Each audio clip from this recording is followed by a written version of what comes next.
In this video, we're gonna talk about the pancreas, duodenum, and the vessels that are branches of the celiac trunk. This is the celiac trunk.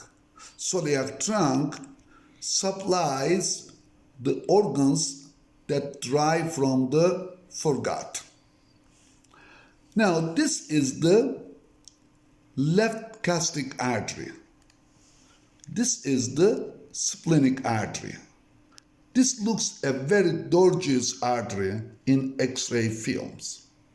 This is the common hepatic artery. Now let's continue with the splenic artery. Splenic artery gives off left gastro-omental artery, which runs along the left half of the greater curvature of the stomach, right here.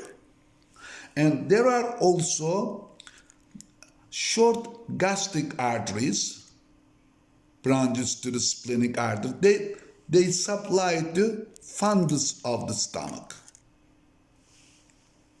This is the left gastric artery, which is right here. This artery is the left gastric artery, which runs along the left half of the lesser curvature of the stomach. Now this is the common hepatic artery. Common hepatic artery terminates with two terminal branches. One is the proper hepatic artery, which supplies to the liver and the gallbladder. This is the gastroduodenal artery. Now, these structures here form the portal triad, and they are found inside the hepatoduodenal ligament. Inside the hepatoduodenal ligament, we have three structures. Anteriorly to the right, common bile duct. Anteriorly to the left, proper hepatic artery. Posteriorly in the middle, portal vein, hepatic portal vein. Now, gastroduodenal artery gives off this branch.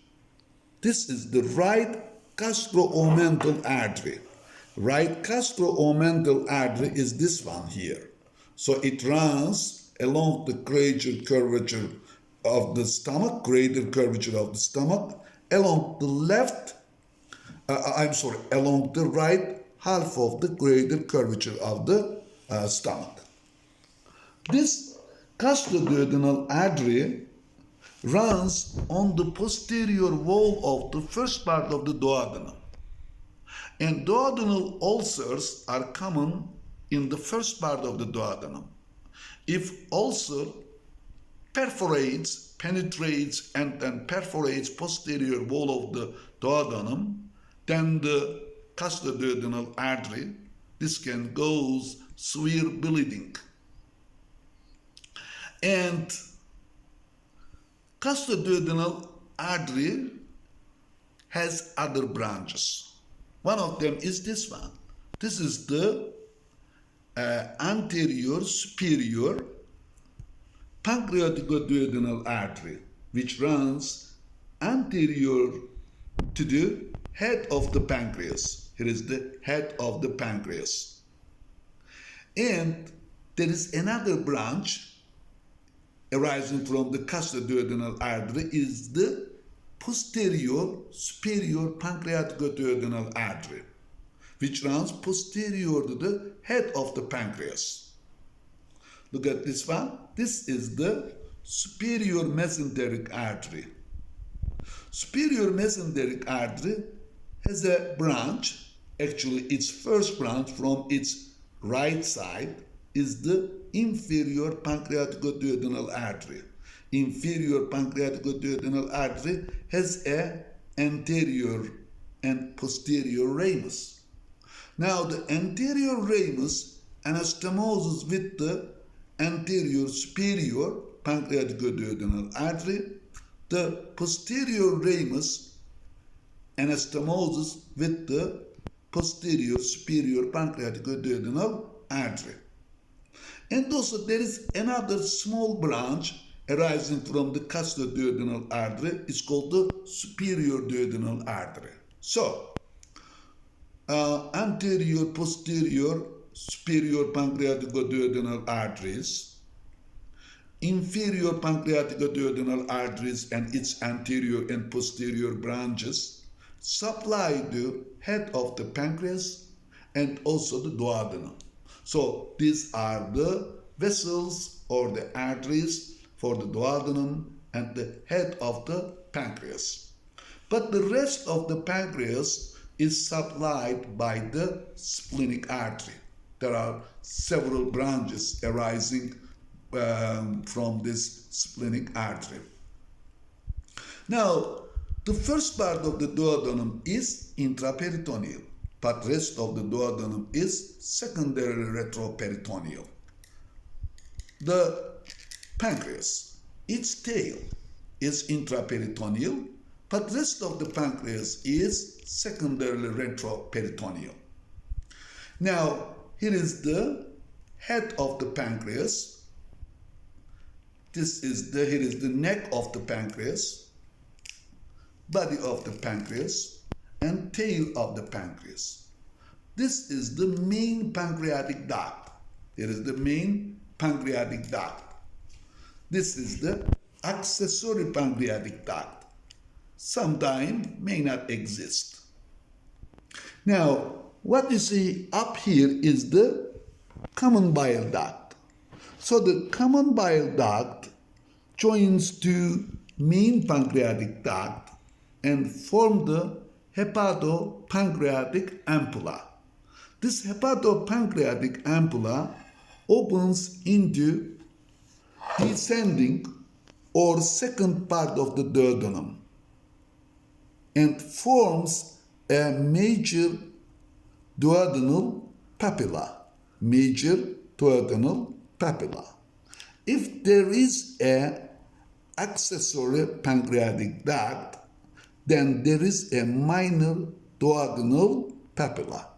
But if there is no accessory pancreatic duct, then there is no minor duodenal papilla. Now, here is the duodenum. Duodenum has four parts. The superior part or the first part is intraperitoneal, is movable, can move along with the stomach. And here is the second part of the duodenum, which has circular folds. These circular folds are not present in the first part of the duodenum. First part of the duodenum has a smooth interior surface. And here is the third part or horizontal part of the duodenum. Then you have the ascending or the fourth part of the duodenum. Here is the duodenojejunal flexure. So the the jejunum continues from here. Now let's look at, this is the spleen. Well, spleen has no function relating to the digestion. So spleen is not part of the alimentary system. But developmentally, spleen has a very close relation, as you see here, with the gastrointestinal system. So we talk about spleen along with the gastrointestinal organs. And the spleen is an intraperitoneal structure and its major function in immune system. And it is the major organ responds to or develops immune reaction against the blood-borne antigens. And here, the spleen is in contact with the stomach, in contact with the left kidney on the surface here. Now let's look at the posterior surface of this model. What you see here, it is the head of pancreas, uncinate process of the pancreas. Here is the neck of the pancreas.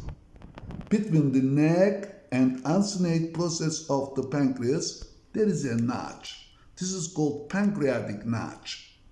Superior mesenteric vessels, the superior mesenteric artery and superior mesenteric vein pass through this pancreatic notch from posterior part of the pancreas to the anterior part of the pancreas, or anterior part of the abdominal cavity.